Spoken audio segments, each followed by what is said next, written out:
tomou conta da pequena Ibirubá, no interior do Rio Grande do Sul. Teria a cidade servido de refúgio para nazistas depois que os alemães perderam a Segunda Guerra Mundial? A resposta pode estar numa rede secreta de túneis. No começo dos anos 40, o regime nazista de Hitler controlava boa parte da Europa. Parecia não haver limites para o nazismo, mas houve.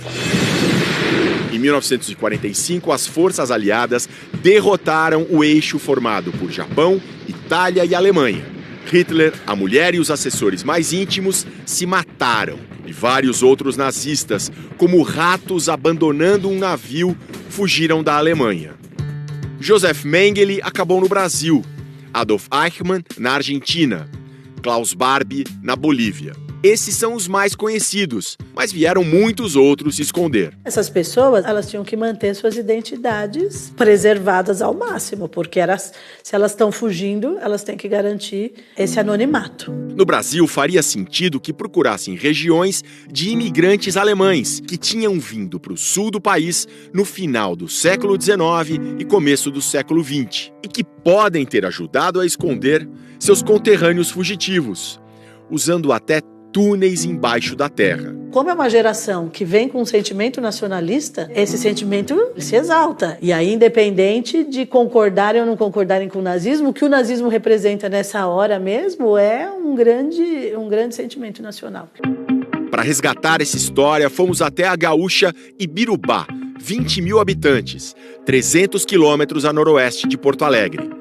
No cemitério protestante, logo encontramos referências ao regime de Hitler. Coisas como essa sepultura aqui, em que a foto da pessoa mostra um uniforme da SS, a terrível milícia paramilitar de Hitler, responsável pelo extermínio de judeus.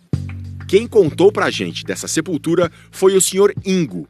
Aos 80 anos, filho de alemães, ele sabe tudo da cidade. Confirma que os cômodos subterrâneos existem. Isso era tradição do nosso colono alemão.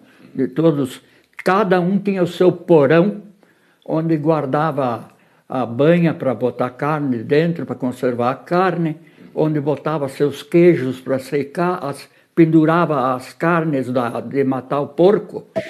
Ele ri da teoria de que esses porões teriam sido usados para esconder nazistas, mas garante que pelo menos um nazista passou pela cidade. Certamente ele ia para a Argentina, onde era a sede de todos esses nazistas que vieram depois da Segunda Guerra. Ele chegou aqui procurando um médico. Ele precisava de morfina. O nazista desconhecido teria apresentado um recorte de jornal, mostrando que era procurado. E ele conseguiu a morfina com o médico e depois ficou uma noite no hotel e daí foi embora.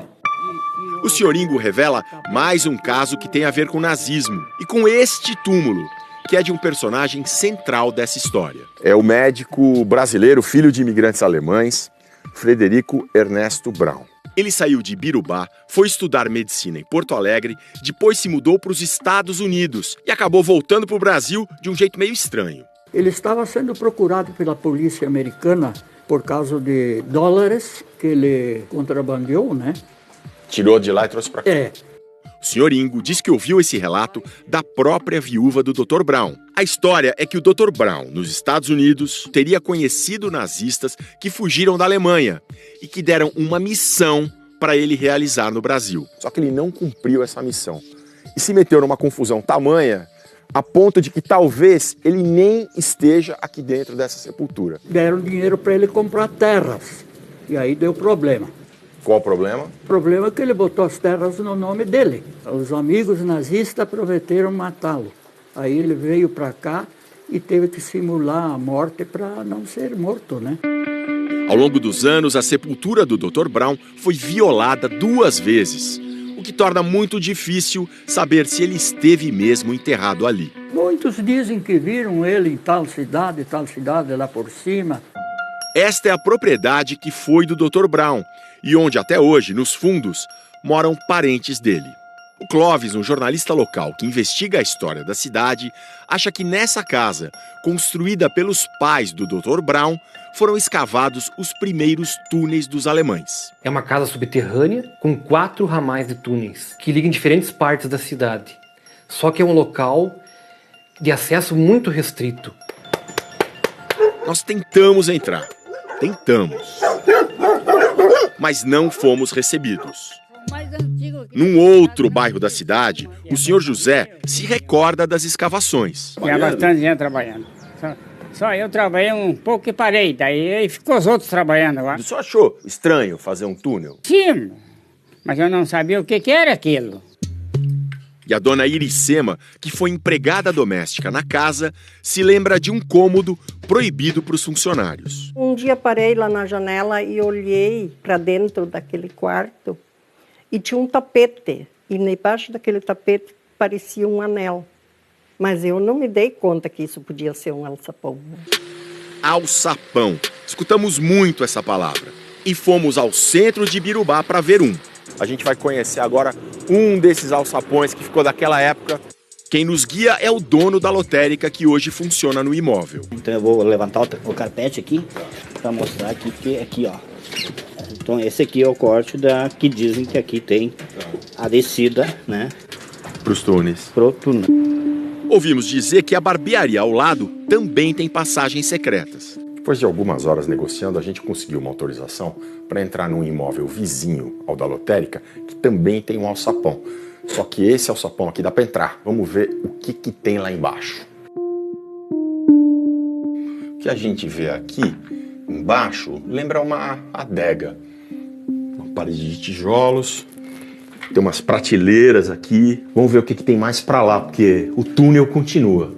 Ó, aqui tem mais prateleiras. Esse cano, obviamente, foi colocado depois, deve passar água aqui, alguma coisa. Uma parede bem grossa, dá pra ver ali por onde passa o cano.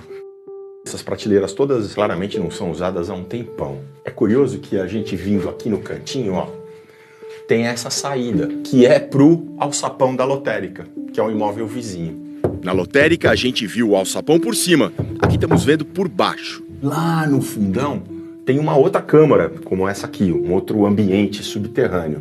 A gente vai botar um celular aqui dentro para filmar e ver o que tem ali. É mais um cômodo, com papéis velhos espalhados. Se nazistas foram escondidos aqui é outra história, mas que tem uma rede de passagens subterrâneas conectadas de um imóvel para outro, isso tem, bem no centro da cidade. Por insistência do Clóvis, o jornalista obcecado pelos túneis, a prefeitura fez esta semana uma escavação oficial. E o bombeiro que entrou lá, por esse buraco que agora já foi fechado, encontrou o que mostram estas imagens exclusivas. Uma tubulação de concreto, sem uso, e que termina numa parede de tijolos. Ela é uma parede de um lado, uma parede de tijolos do outro, e daí ela tem um pedaço, uma parede ao redor de um tubo e segue a tubulação para lá. A prefeitura agora promete escavar também do outro lado da parede.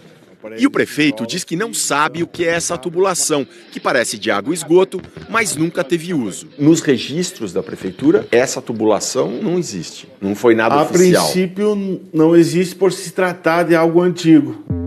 Mas pesquisando na Biblioteca Municipal, a gente encontrou essa notícia de 1979, o que sugere que os tubos desta semana sejam esses que saíram no jornal. E que não tenham nada a ver com os subterrâneos secretos dos alemães. Os mesmos subterrâneos que alguém não quer que o Clóvis investigue. Olha a carta que ele diz ter recebido. Não ultrapasse os limites, não se exponha, pois quando abrirem os túneis, muito será encontrado. Infelizmente só há tragédias, crimes e desgraças. Um ex-morador que foi da SS, um médico com amigos nazistas que pode ter forjado a própria morte, um nazista que passou por aqui, casas com compartimentos escondidos. Que outros segredos esconde a pequena Ibirubá? Essa história misteriosa sobre a suposta passagem de nazistas pelo interior do Rio Grande do Sul vai ser o tema do podcast do Fantástico amanhã cedinho, com o Murilo Salviano e o Álvaro Pereira Júnior. Procure em g1.com.br/podcasts com S no final ou em sua plataforma de áudio predileta.